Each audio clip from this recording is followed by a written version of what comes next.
नमस्कार दोस्तों, मैं विजय झा हूं और आपका बहुत बहुत स्वागत है हमारे चैनल बुक बडी ग्लोबल बाय विजय झा पर।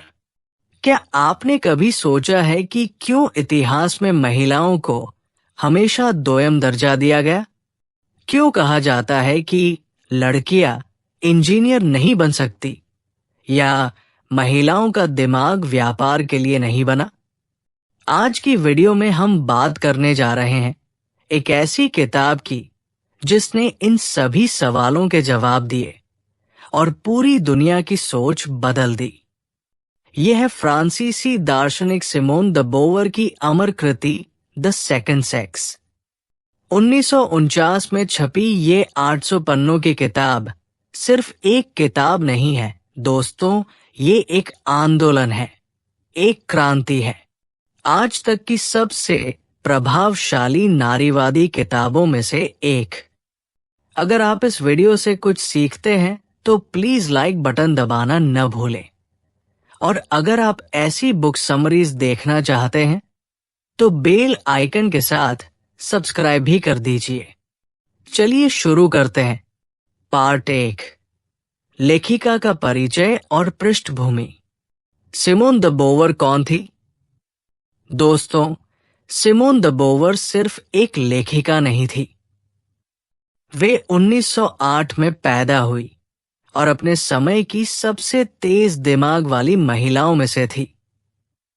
कल्पना कीजिए 1920 के दशक में, जब फ्रांस में भी महिलाओं को वोट का अधिकार नहीं था, सिमोन पेरिस के सबसे प्रतिष्ठित विश्वविद्यालय सोरबोन में फिलॉसफी पढ़ रही थी। वे अपने बैच में दूसरे नंबर पर आई। पहले नंबर पर कौन था? जीन पॉल सार्त्र, वही सार्त्र जो बाद में उनके जीवन साथी बने। लेकिन यहां दिलचस्प बात यह है कि सिमोन ने कभी शादी नहीं की। उस जमाने में ये एक बड़ी बात थी। उन्होंने सार्त्र के साथ एक अनूठा रिश्ता बनाया, बिना शादी के, बिना बच्चों के, केवल बौद्धिक साझेदारी पर आधारित। वे टीचर बनी, नॉवेल्स लिखे, एसेस लिखे। लेकिन जब 1949 में द सेकंड सेक्स प्रकाशित हुई, तब उन्हें एहसास हुआ कि उनकी जिंदगी का असली मकसद क्या है। किताब लिखने की प्रेरणा। एक दिन सार्त्र ने सिमोन से कहा, तुम्हें अपने औरत होने के अनुभव के बारे में लिखना चाहिए। शुरू में सिमोन ने सोचा, इसमें क्या खास बात है, मैं तो सिर्फ एक इंसान हूं। लेकिन जब उन्होंने इस पर गहराई से सोचना शुरू किया, तब उन्हें महसूस हुआ कि वे कभी सिर्फ इंसान नहीं थी, वे हमेशा औरत थी। लोग उन्हें देखकर पहले ये नोटिस करते थे कि वे महिला हैं, फिर ये कि वे बुद्धिमान हैं। यहीं से शुरू हुई उनकी खोज, महिला होना वास्तव में क्या मतलब है। पार्ट 2, किताब की मुख्य थीसिस। दोस्तों, अब आती है इस पूरी किताब की सबसे फेमस लाइन। फ्रेंच में कहा गया, ऑन ने नैत पास फैम ऑन ले डेविएंट। हिंदी में मतलब, कोई भी औरत बनकर पैदा नहीं होती, औरत बनाई जाती है। इस एक वाक्य में पूरी किताब छुपी है। आइए इसे समझते हैं। जैविक वर्सेस सामाजिक।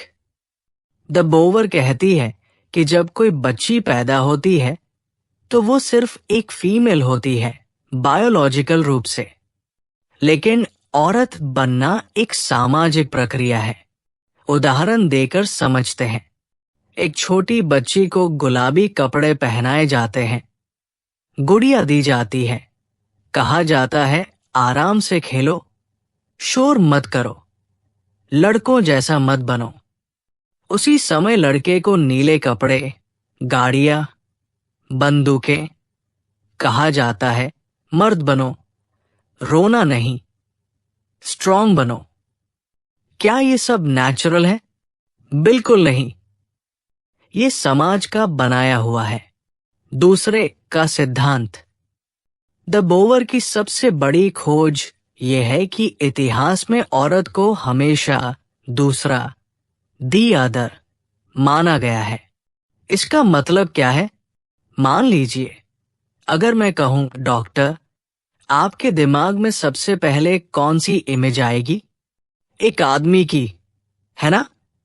अगर डॉक्टर औरत है तो हम कहते हैं लेडी डॉक्टर।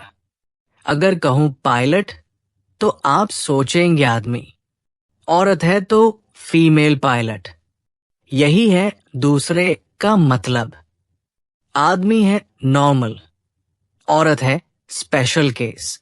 ऐतिहासिक संदर्भ। द बोवर दिखाती है कि ये कैसे बना। प्राचीन काल में शायद ये अंतर इतना नहीं था, लेकिन जैसे जैसे सभ्यता विकसित हुई, आदमी ने अपना डोमिनेंस एस्टैब्लिश किया। क्यों? क्योंकि औरत प्रेगनेंसी और चाइल्ड बर्थ के कारण फिजिकली वल्नरेबल थी कुछ समय के लिए। आदमी ने इस टेम्पररी वल्नरेबिलिटी को परमानेंट इनइक्वालिटी बना दिया। यहां से शुरू हुई औरत की गुलामी। पार्ट 3, ऐतिहासिक विकास, औरत कैसे बनी, दूसरा। अब सबसे इंटरेस्टिंग पार्ट आता है दोस्तों। द बोवर ने पूरे इतिहास की खोजबीन की और स्टेप बाय स्टेप दिखाया कि औरत की गुलामी कैसे डेवलप हुई। प्रागैतिहासिक काल, प्री हिस्टोरिक एरा। शुरुआत में जब इंसान हंटर गैदरर्स थे तो स्थिति अलग थी। आदमी शिकार करता था, औरत फूड गैदरिंग करती थी, बच्चों की देखभाल करती थी। लेकिन ध्यान दीजिए, दोनों इक्वली इंपॉर्टेंट थे। औरत का काम भी सर्वाइवल के लिए जरूरी था। कई प्री हिस्टोरिक सोसाइटीज में तो औरतों को गॉडेस माना जाता था, क्योंकि वे लाइफ देती थी। कृषि क्रांति, एग्रीकल्चरल रेवोल्यूशन। फिर आई कृषि क्रांति लगभग 10,000 साल पहले। यहीं से समस्या शुरू हुई। जब इंसान ने खेती करना सीखा, तब प्राइवेट प्रॉपर्टी का कॉन्सेप्ट आया। जमीन, फसल, जानवर, सब कुछ किसी का बन गया। और क्योंकि आदमी फिजिकली स्ट्रॉन्गर था, उसने ज्यादा जमीन पर कब्जा किया। वो ओनर बन गया, औरत डिपेंडेंट। वंश और इनहेरिटेंस की समस्या। यहां एक और बड़ी चीज हुई। जब प्रॉपर्टी आई तो इनहेरिटेंस का सवाल आया। आदमी चाहता था कि उसकी प्रॉपर्टी उसके ही बच्चे को मिले। लेकिन कैसे पता चले कि बच्चा उसी का है? माँ का तो पता है, लेकिन बाप का? इसलिए औरत की सेक्सुअलिटी को कंट्रोल करना पड़ा। यहीं से शुरू हुई वर्जिनिटी की कॉन्सेप्ट, चैस्टिटी की कॉन्सेप्ट। औरत बन गई एक प्रॉपर्टी जिसे गार्ड करना पड़ता है। धार्मिक जस्टिफिकेशन। जब यह सिस्टम एस्टैब्लिश हो गया, तो इसे जस्टिफाई करने के लिए धर्म का सहारा लिया गया। क्रिश्चियनिटी में ईव ने एप्पल खाकर एडम को बहकाया, इसलिए सभी औरतें सिंफुल हैं। हिंदुइज्म में यत्र नार्यस्तु पूज्यन्ते कहकर औरत को गॉडेस बनाया, लेकिन साथ ही कहा कि वो पति के बिना अधूरी है। इस्लाम में औरत को पर्दे में रखा गया उसकी सुरक्षा के लिए। द बोवर कहती है कि सभी रिलीजन्स ने अपने अपने तरीके से औरत को सेकेंडरी पोजीशन में रखा। कानूनी स्थिति। रोमन लॉ में औरत फादर की प्रॉपर्टी थी, शादी के बाद हस्बैंड की। मेडिवल यूरोप में वो वोट नहीं कर सकती थी, प्रॉपर्टी ओन नहीं कर सकती थी। भारत में भी मनुस्मृति में लिखा गया, बचपन में पिता के, जवानी में पति के, बुढ़ापे में पुत्र के संरक्षण में रहनी चाहिए। हर जगह सैम पैटर्न। औरत कभी इंडिपेंडेंट इंडिविजुअल नहीं मानी गई। एक्सेप्शंस जो रूल को प्रूव करते हैं। द बोवर ये भी बताती है कि कुछ जगह एक्सेप्शंस भी थे। एंशंट इजिप्ट में औरतों के ज्यादा राइट्स थे। कुछ ट्राइबल सोसाइटीज में मैट्रियार्की थी। लेकिन ये एक्सेप्शंस थे, रूल नहीं। ओवरऑल देखें तो पैट्रियार्की ने ग्लोबली विक्ट्री पाई। पार्ट 4, जैविक आर्ग्यूमेंट्स का साइंटिफिक खंडन। अब आते हैं उन तर्कों पर जो कहे जाते थे कि औरत नेचुरली इंफीरियर है। द बोवर ने इन सभी को साइंटिफिकली डेमोलिश कर दिया। आर्ग्यूमेंट 1, मासिक धर्म औरत को कमजोर बनाता है। 19वीं सदी में डॉक्टर्स तक कहते थे कि पीरियड्स के दौरान औरत मेंटली अनस्टेबल होती है, इसलिए उसे इंपॉर्टेंट डिसीजंस नहीं लेने चाहिए।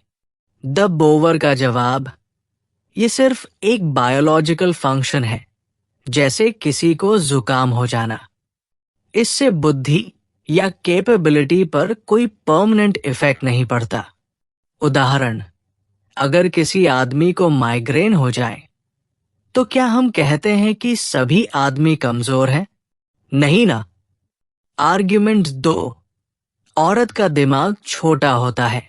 उस समय के साइंटिस्ट्स ने मेजर किया था कि औरत का ब्रेन साइज आदमी से कम है, इसलिए वो कम इंटेलिजेंट है।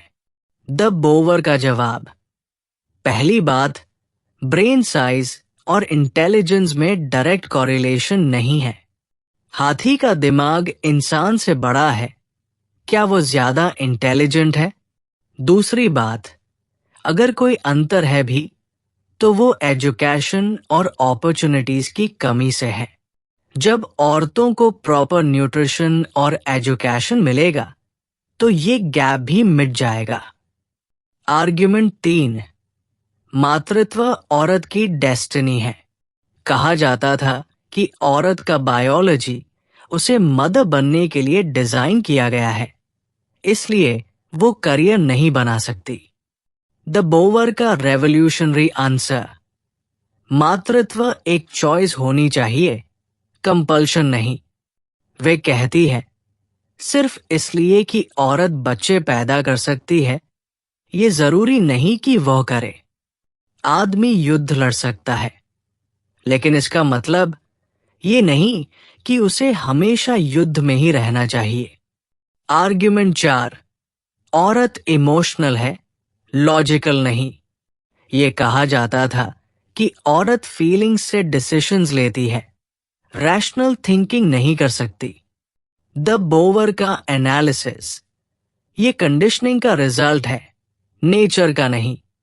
जब आप किसी लड़की को बचपन से कहते हैं रोना नॉर्मल है, सेंसिटिव बनो, इमोशंस एक्सप्रेस करो, तो वो इमोशनल बन जाती है।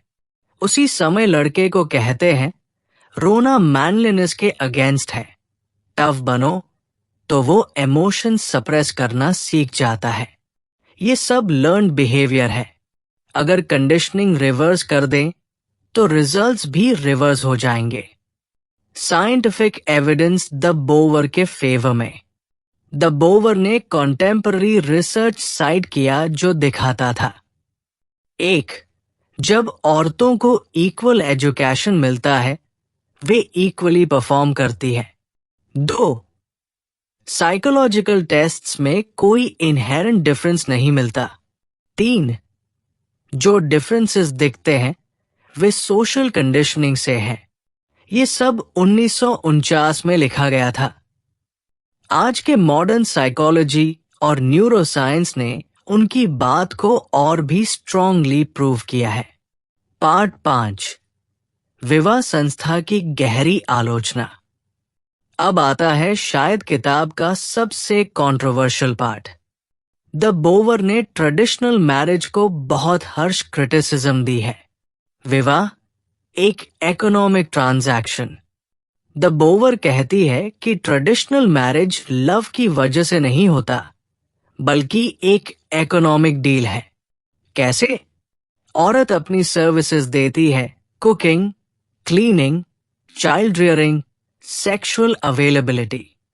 बदले में आदमी उसे फाइनेंशियल सिक्योरिटी देता है, food, shelter, social status.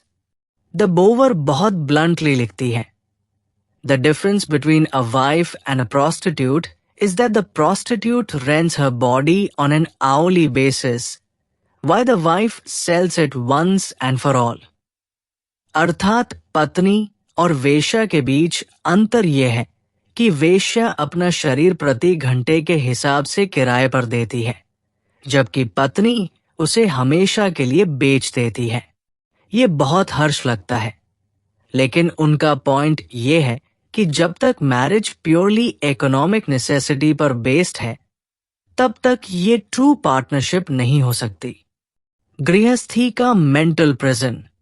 The बोवर domestic work के बारे में बहुत विस्तार से लिखती है। वे कहती है कि हाउसवर्क की 3 बड़ी प्रॉब्लम्स है। 1. रेपिटेटिव और मीनिंगलेस है। रोज खाना बनाओ, रोज बर्तन धो, रोज सफाई करो, कल फिर वही करना पड़ेगा। कोई परमानेंट अचीवमेंट नहीं। 2. सोशली इनविजिबल है। अगर कोई इंजीनियर ब्रिज बनाता है तो सबको दिखता है, लेकिन हाउसवर्क को कोई नोटिस नहीं करता। वाइफ कुछ करती ही नहीं, घर पर बैठी रहती है। 3. मेंटल स्टिम्युलेशन नहीं है। कोई क्रिएटिविटी नहीं, कोई इंटेलेक्चुअल चैलेंज नहीं, दिमाग रस्ट हो जाता है। द बोवर का famous quote, the housework transforms the woman from a human being into a thing. अर्थात घर का कामकाज औरत को इंसान से एक वस्तु में बदल देता है। मातृत्व की जटिलताएं। यहां द बोवर बहुत सेंसिटिव टॉपिक पर बात करती है। वे मदरहुड के अगेंस्ट नहीं है, लेकिन फोर्स्ड मदरहुड के बिल्कुल अगेंस्ट है। उनके मुख्य पॉइंट्स। 1. चॉइस का अधिकार। हर औरत को ये डिसाइड करने का हक है कि वो मां बनना चाहती है या नहीं। ये उसकी बॉडी है, उसकी लाइफ है। 2. रिसोर्सेज की जरूरत। बच्चा पालना सिर्फ बायोलॉजिकल प्रोसेस नहीं है। इसके लिए टाइम, मनी, मेंटल एनर्जी चाहिए। अगर ये रिसोर्सेज नहीं तो मदरहुड बर्डन बन जाता है। 3. Career versus motherhood conflict. अगर औरत करियर छोड़कर फुल टाइम मदर बनती है तो वो इकोनॉमिकली डिपेंडेंट हो जाती है। ये हेल्दी नहीं है। द बोवर का सजेशन, मदरहुड और करियर दोनों पॉसिबल होना चाहिए। इसके लिए सोशल सपोर्ट सिस्टम चाहिए। पारिवारिक रिश्तों की डायनामिक्स। द बोवर एक दिलचस्प ऑब्जर्वेशन करती है। वे कहती है कि ट्रेडिशनल फैमिली में असल में कोई भी खुश नहीं होता। औरत फ्रस्ट्रेटेड है क्योंकि उसकी पोटेंशियल वेस्ट हो रही है। आदमी बर्डन्ड है क्योंकि पूरी फाइनेंशियल रिस्पॉन्सिबिलिटी उसकी है। बच्चे कंफ्यूज्ड है क्योंकि उन्हें जेंडर रोल्स के बारे में मिक्स्ड मैसेजेस मिल रहे हैं। इसका सल्यूशन क्या है? Equal partnership. दोनों पार्टनर्स को इक्वल राइट्स और इक्वल रिस्पॉन्सिबिलिटीज होने चाहिए। पार्ट 6, वर्किंग वुमन की दुविधा। द बोवर वर्किंग विमेन के बारे में बहुत रियलिस्टिक एनालिसिस करती है। वे इसे सल्यूशन मानती है, लेकिन साथ ही प्रॉब्लम्स को भी एक्नॉलेज करती है। आर्थिक स्वतंत्रता, मुक्ति की चाबी। द बोवर का सबसे महत्वपूर्ण मैसेज ये है, इकोनॉमिक इंडिपेंडेंस ही रियल इंडिपेंडेंस की शुरुआत है। क्यों? 1. Decision making power. जब आपके पास अपना पैसा है, तब आप अपने डिसीजंस खुद ले सकते हैं। 2. Self respect. जब आप फाइनेंशियली कंट्रीब्यूट करते हैं, तब आपकी वैल्यू सोसाइटी में बढ़ती है। 3. इंडिपेंडेंस। अगर रिलेशनशिप काम नहीं कर रहा तो आप ट्रैप्ड नहीं हैं। लेकिन ये इतना आसान नहीं है। द बोवर ऑनेस्ट है। वे बताती है कि वर्किंग विमेन को कौन सी चैलेंजेस फेस करनी पड़ती है। 1. डबल बर्डन, ऑफिस का काम प्लस घर का काम। आदमी ऑफिस से आकर रेस्ट करता है, लेकिन औरत का सेकंड शिफ्ट शुरू होता है। 2. करियर लिमिटेशंस, उस समय औरतों के लिए लिमिटेड ऑप्शंस थे, teaching, nursing, secretarial work. High paying या लीडरशिप पोजीशंस में बैरियर्स थे। 3. Work place discrimination, Sam work के लिए लेस पे। प्रमोशंस में बायस, वो शादी करके क्विट कर जाएगी जैसी assumptions. 4. Social stigma, working mother अपने बच्चों को निग्लेक्ट करती है जैसी सोशल जजमेंट्स। कॉन्टेम्पररी एग्जाम्पल्स, 1940 एस कॉन्टेक्स्ट। द बोवर ने अपने समय की वर्किंग विमेन के एग्जाम्पल्स दिए। सक्सेसफुल केसेस, कुछ औरतें सक्सेसफुली करियर और फैमिली बैलेंस कर रही थी, लेकिन ये एक्सेप्शंस थी। फेल्ड केसेस, कई औरतें ओवरवेलमिंग प्रेशर के कारण मेंटल ब्रेकडाउन फेस कर रही थी। द बोवर का ऑब्जर्वेशन, इंडिविजुअल एफर्ट काफी नहीं है, पूरे सिस्टम को चेंज करना पड़ेगा। सॉल्यूशंस के लिए द बोवर के suggestions. 1. Child care facilities, work place पर या कम्युनिटी में बच्चों की प्रॉपर केयर का अरेंजमेंट होना चाहिए। 2. Flexible working, rigid 9 to 5 schedule के बजाय फ्लेक्सिबल ऑप्शंस होने चाहिए। 3. इक्वल पे, सैम वर्क के लिए सैम पे का लॉ होना चाहिए। 4. सोशल एटीट्यूड चेंज, सोसाइटी को समझना चाहिए कि वर्किंग मदर भी गुड मदर हो सकती है। दिलचस्प बात यह है कि ये सभी सजेशंस आज भी रेलेवेंट है। 75 साल बाद भी हम इन्हीं इश्यूज पर बात कर रहे हैं। पार्ट 7, सेक्सुअलिटी और लिबरेशन। ये किताब का सबसे बोल्ड पार्ट है। 1949 में खुलकर फीमेल सेक्सुअलिटी के बारे में बात करना बहुत कंट्रोवर्शियल था। सेक्सुअल डबल स्टैंडर्ड्स का एक्सपोजर। द बोवर ने बहुत क्लियरली दिखाया कि सोसाइटी में सेक्स के बारे में मेन और विमेन के लिए अलग रूल्स हैं। मेन के लिए सेक्सुअल एक्सपीरियंस को मैच्योरिटी का साइन माना जाता है, boys will be boys attitude. Women के लिए वर्जिनिटी को प्योरिटी का सिंबल माना जाता है, सेक्सुअल डिजायर होना ही बैड कैरेक्टर की निशानी। द बोवर पूछती है, ये डबल स्टैंडर्ड क्यों? अगर सेक्स नेचुरल ह्यूमन नीड है तो ये दोनों के लिए इक्वल क्यों नहीं है? फीमेल सेक्सुअलिटी का रिप्रेशन। द बोवर दिखाती है कि कैसे सिस्टमैटिकली फीमेल सेक्सुअलिटी को सप्रेस किया जाता है। 1. एजुकेशन में लड़कियों को अपने बॉडी के बारे में प्रॉपर नॉलेज नहीं दी जाती। 2. सोशल कंडीशनिंग में good girls don't think about such things जैसे मैसेजेस दिए जाते हैं। 3. मैरिज में भी सेक्स को औरत की ड्यूटी माना जाता है, प्लेजर नहीं। ये रिप्रेशन औरत की पर्सनैलिटी को पूरी तरह से अफेक्ट करता है।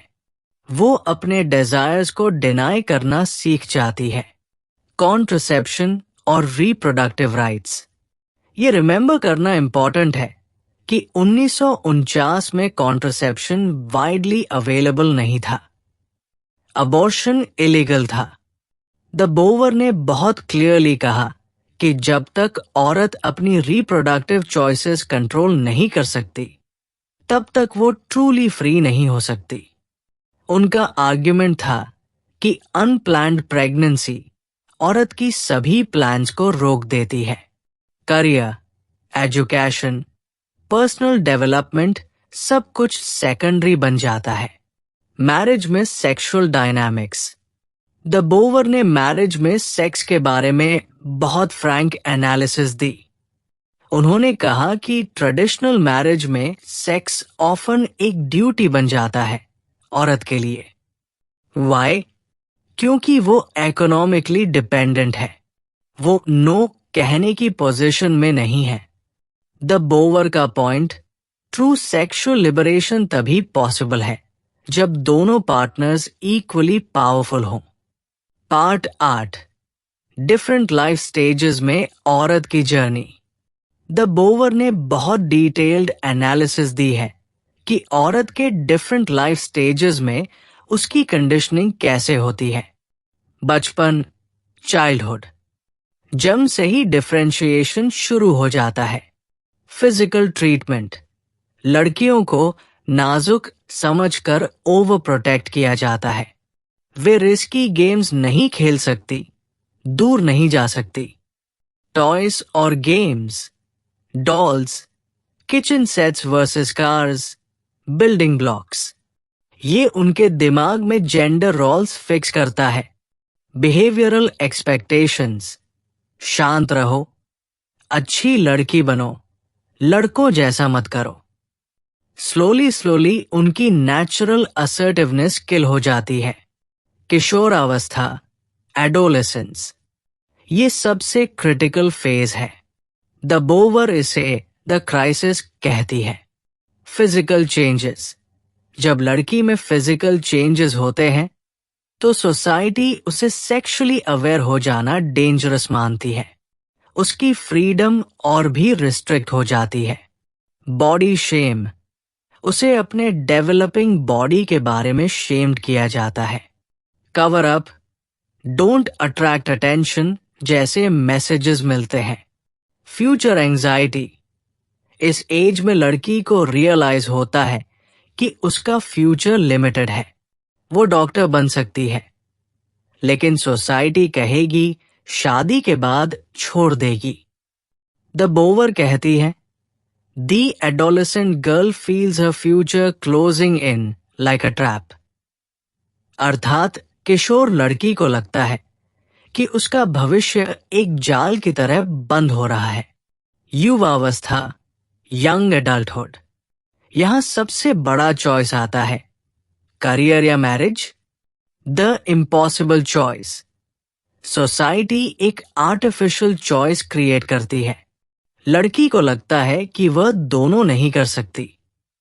मैरिज प्रेशर, फैमिली और सोसाइटी से कांस्टेंट प्रेशर, अब शादी का टाइम है, अच्छा प्रपोजल मिल रहा है। आइडेंटिटी क्राइसिस, इस फेज में लड़की कंफ्यूज्ड हो जाती है। वो नहीं जानती कि वो क्या चाहती है, क्योंकि उसे कभी अपनी डिजायर्स एक्सप्लोर करने नहीं दी गई। मध्य उम्र, मिडिल एज, अगर ट्रेडिशनल पाथ चूज किया है तो यहां नई प्रॉब्लम्स आती है। एम्प्टी नेस्ट सिंड्रोम, बच्चे बड़े हो जाते हैं, अब क्या करना है। आइडेंटिटी लॉस, मैं सिर्फ किसी की मां हूं, किसी की पत्नी हूं, लेकिन मैं कौन हूं। मेनोपॉज स्टिग्मा, फिजिकल चेंजेस को औरत का एंड माना जाता है। बुढ़ापा, ओल्ड एज, द बोवर दिखाती है कि बुजुर्ग औरतों की सिचुएशन और भी ट्रैजिक है। इकोनॉमिक डिपेंडेंसी, अगर उन्होंने करियर नहीं बनाया तो रिटायरमेंट बेनिफिट्स नहीं, पूरी तरह फैमिली पर डिपेंडेंट। सोशल इनविजिबिलिटी, सोसाइटी में बुजुर्ग औरत कंप्लीटली इनविजिबल हो जाती है, उसकी कोई वैल्यू नहीं रह जाती। द बोवर का कंक्लूजन, ये सब नेचुरल एजिंग प्रोसेस नहीं है, बल्कि सोशल कंडीशनिंग का रिजल्ट है। पार्ट 9, फेमस विमेन के एग्जाम्पल्स और एनालिसिस। द बोवर ने अपनी किताब में कई फेमस विमेन के एग्जाम्पल्स दिए हैं जिन्होंने ट्रेडिशनल बाउंड्रीज को तोड़ा। सक्सेस स्टोरीज और उनके lessons. George sand, French novelist, उसने मेंस क्लोथ्स पहने, अपना नेम चेंज किया, ओपनली रिलेशनशिप्स रखी। द बोवर कहती है कि उसे अपनी फेमिनिटी को हाइड करना पड़ा सक्सेस पाने के लिए। मरी क्यूरी साइंटिस्ट 2 नोबेल प्राइजेस जीती, लेकिन कॉन्स्टेंटली उसकी साइंटिफिक अचीवमेंट्स को अंडरमाइन किया गया। कहा गया कि वो सिर्फ अपने हस्बैंड की असिस्टेंट है। Virginia Woolf writer brilliant writer थी, लेकिन मेंटल हेल्थ इश्यूज के कारण अल्टीमेटली सुसाइड कर लिया। द बोवर सजेस्ट करती है कि सोशल प्रेशर एक मेजर फैक्टर था। Common patterns in the stories. 1. Exceptional effort required. इन औरतों को आदमियों से डबल एफर्ट करना पड़ा सैम रिजल्ट्स के लिए। 2. Social isolation. सक्सेस की प्राइस सोशल आइसोलेशन थी। वे नॉर्मल औरतों से कट ऑफ हो गई। 3. Personal sacrifices. अक्सर इन्हें पर्सनल हैप्पीनेस सैक्रिफाइस करनी पड़ी। द बोवर का पॉइंट, इंडिविजुअल एक्सेप्शनल विमेन की सक्सेस से ये प्रूव नहीं होता कि सिस्टम फेयर है, बल्कि ये दिखाता है कि सिस्टम कितना अनफेयर है। द एक्सेप्शनल वुमन की समस्या। द बोवर एक इंटरेस्टिंग कॉन्सेप्ट इंट्रोड्यूस करती है, द एक्सेप्शनल वुमन ट्रैप। जब कोई औरत सक्सीड करती है तो सोसाइटी कहती है, देखो, अगर वो कर सकती है तो सब कर सकते हैं। बाकी औरतें सिर्फ बहाने बनाती हैं।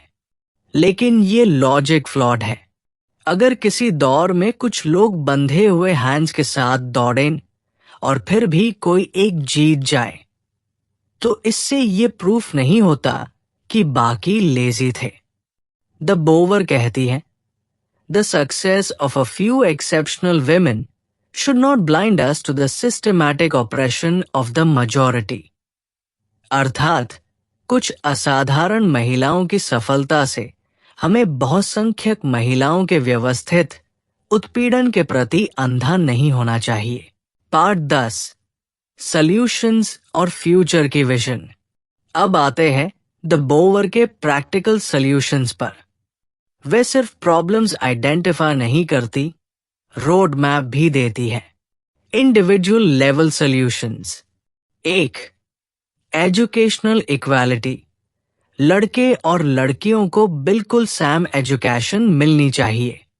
Sam subjects, same opportunities, same expectations. 2. Career preparation. हर लड़की को इकोनॉमिकली इंडिपेंडेंट बनने की ट्रेनिंग मिलनी चाहिए। ये ऑप्शनल नहीं होना चाहिए। 3. Self awareness. हर औरत को अपनी कंडीशनिंग को रिकॉग्नाइज करना चाहिए। मैं ऐसा क्यों सोचती हूं? क्या ये रियली मेरी चॉइस है? 4. Financial independence. Regardless of marriage, हर औरत के पास अपना इनकम सोर्स होना चाहिए। Social level solutions. 1. Child care facilities. Government और एम्प्लॉयर्स को प्रॉपर चाइल्ड केयर प्रोवाइड करना चाहिए। ये वुमेन्स इशू नहीं है, सोसाइटी का इशू है। 2. Legal reforms, equal pay, property rights, divorce laws, contraception access, सभी में इक्वालिटी होनी चाहिए। 3. Cultural change. Media, literature, education system, सभी को जेंडर स्टेरियोटाइप्स को चैलेंज करना चाहिए। 4. Men's involvement. De Beauvoir clear करती है कि ये सिर्फ वुमेन्स फाइट नहीं है, मेन को भी इक्वली इन्वॉल्व्ड होना चाहिए। The ideal relationship model. The बोवर अपनी विजन प्रेजेंट करती है, क्या होगा जब रियल इक्वालिटी आएगी? Economic equality. दोनों पार्टनर्स फाइनेंशियली कंट्रीब्यूट करते हैं। Domestic equality. हाउसवर्क और चाइल्ड केयर इक्वली शेयर होता है। Emotional equality. दोनों को अपनी फीलिंग्स एक्सप्रेस करने का फ्रीडम है। Intellectual equality. दोनों के आइडियाज को इक्वल रिस्पेक्ट मिलता है। द बोवर कहती है, Only when man and woman are both equally human beings can they have a truly loving relationship. अर्थात केवल तभी जब पुरुष और महिला दोनों समान रूप से मानव हों, उनके बीच सच्चा प्रेमपूर्ण संबंध हो सकता है। क्रिटिक्स के पोटेंशियल ऑब्जेक्शंस और जवाब। द बोवर एंटिसिपेट करती है कि लोग क्या ऑब्जेक्शंस रखेंगे। ये फैमिली स्ट्रक्चर को डिस्ट्रॉय कर देगा। जवाब, ट्रेडिशनल फैमिली स्ट्रक्चर ऑलरेडी कई लोगों को अनहैप्पी बना रहा है। बेटर स्ट्रक्चर बनाना चाहिए। चिल्ड्रन सफर करेंगे।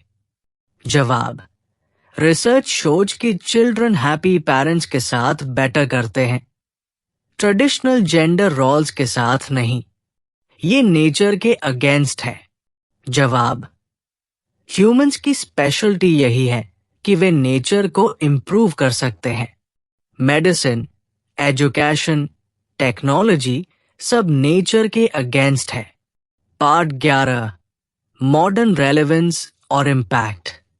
द बोवर की किताब का इम्पैक्ट इमीडिएट नहीं था, लेकिन लॉन्ग टर्म में ये एनॉर्मस था। तत्काल reaction 19491-950S। Controversy, Catholic church ने इसे बैन किया। कई कंट्रीज में सेंसरशिप हुई। Academic circles, initially mixed reactions थे। कई मेल स्कॉलर्स ने इसे डिसमिस किया। विमेन रीडर्स, हजारों औरतों ने लेटर्स लिखे कि ये एग्जैक्टली मेरी फीलिंग्स है जो मैं एक्सप्रेस नहीं कर पा रही थी। लॉन्ग टर्म इन्फ्लुएंस, एक 960S फेमिनिस्ट मूवमेंट। बेटी फ्राइडन ने ओपनली एक्नॉलेज किया कि the Feminine Mystique de Beauvoir से इंस्पायर्ड था।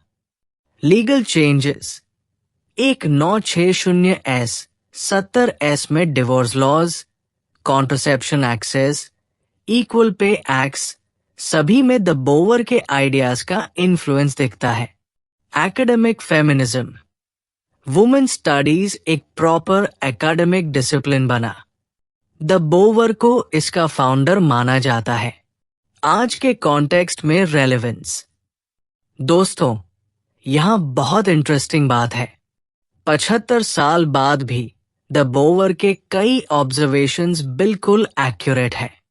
इंडिया के कॉन्टेक्स्ट में देखें, वर्क प्लेस इश्यूज। आज भी इंडियन विमेन को आप शादी के बाद क्विट कर जाएंगी जैसे अजम्पशंस फेस करने पड़ते हैं।